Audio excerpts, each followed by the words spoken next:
What is going on, guys? My name's Chaos Pro, and today we're going to be reviewing the brand new OTA for the end of April. So let's go ahead and get right into it.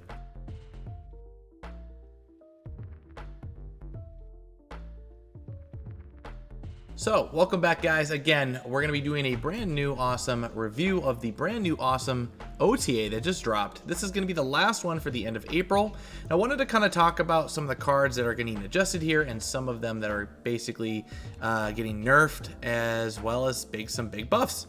But with that being said, if you guys can, it'd be super helpful if you guys can, please like, subscribe, hit your boy up with some, notification clicks, all that kind of good stuff. With that being said, let's go ahead and jump right into the review. So basically, first on the list, and the big elephant in the room, Red Skull is going to be receiving a slight nerf. I believe Red Skull is going to be going from a 6'11 to a 6'9. He has been one of the best 6-cost cards in the game, and I guess they're going to be notching him down just a little bit. To be honest, I haven't really seen him as a big issue. I haven't really felt that he is that impressive of a card. But I did say that if they were to ever nerf this card, they would probably drop it down from a +4 to a +3.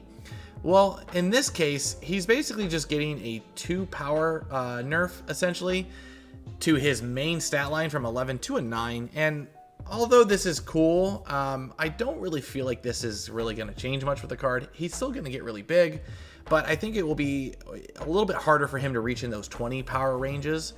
But nonetheless, like I said, I don't feel like he is an absolute oppressive card. Now, this is just my, this is just what I've felt about the card. But I know that for a lot of newer people and that don't have the card, he can be kind of oppressive. So he will be receiving a nerf, and yeah. Next on the list is going to be US Agent. US Agent is going to be receiving a little bit of a buff. This is kind of cool considering that his card just got released not only 2 weeks ago. I guess that they're not really feeling that he was that impactful, and they wanted to kind of give the card a little bit more of a notch up. His original ability was he was a 2/3, where he made ongoing 4, 5, and 6 cost cards here have -3. But he is now going to be giving those cards -4. So it's going to basically help against 4, 5, and 6 cost cards a little bit more and make it a bit more, impactful.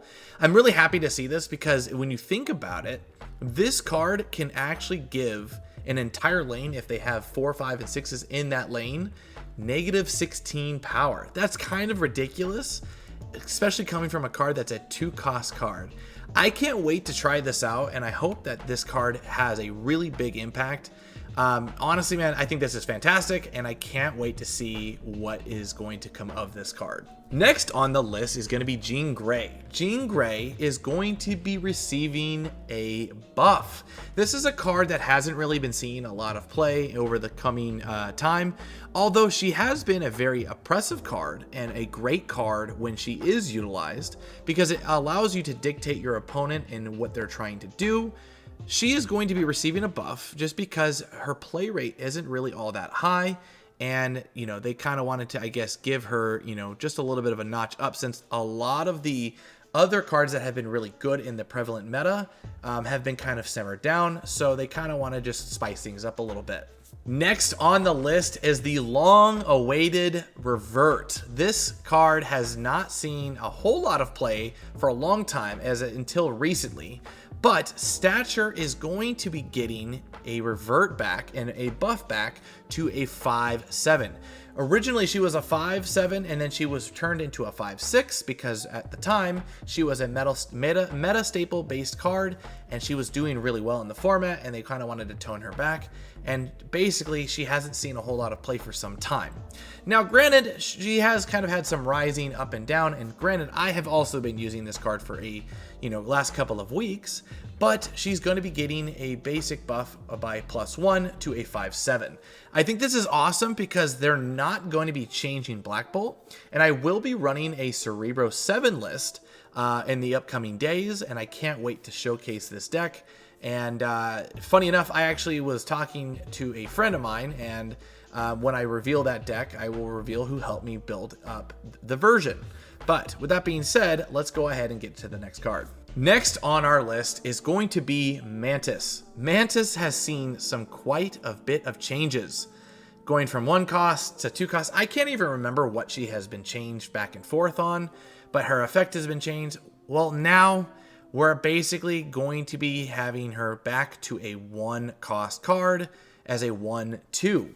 But I believe that she's still going to be keeping the same effect, where if your opponent played any cards here this turn, copy one of them into your hand.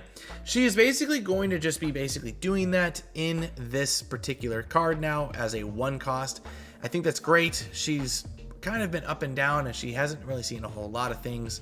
So them restoring it back to a 1/2 is kind of cool. I hope that this works out for players, especially in the pool 1 and pool 2 category. And yeah, last but not least, Jane Foster is going to be receiving a slight buff. This card, although she is, a pretty big staple in Thor-based hammer decks, she is finally going to be getting a buff to her, power. Basically going from a 5/8 to a 5/9. Although her ability is not changing and nothing like that, I guess they kind of wanted to make her feel a little bit more worthy. So I do kind of like this. I don't necessarily know how much play she has received in the course of the last, couple of months. But I'm really excited about this because now that we don't really have Lockjaw decks with Jane Foster, this little add to it will help out in general, and we will most likely see some more, brews with Jane Foster and the Thor buddies. So with that being said, guys, if you guys like this video, if you guys can, please don't forget to like, subscribe, and I will catch you guys in the next one. Let me know what you guys think about the, some of the updates here. Let me know if you're mad about anything. Let me know in the comments if you're really happy about something. I want to know. I want to discuss it with you. So leave it in the comments. And again, guys, I'll catch you guys in the next one. Peace. Hey, you made it to the end of the video. If you guys can, please don't forget to like and subscribe and hit that notification bell. And I will catch you guys in the next one. Peace.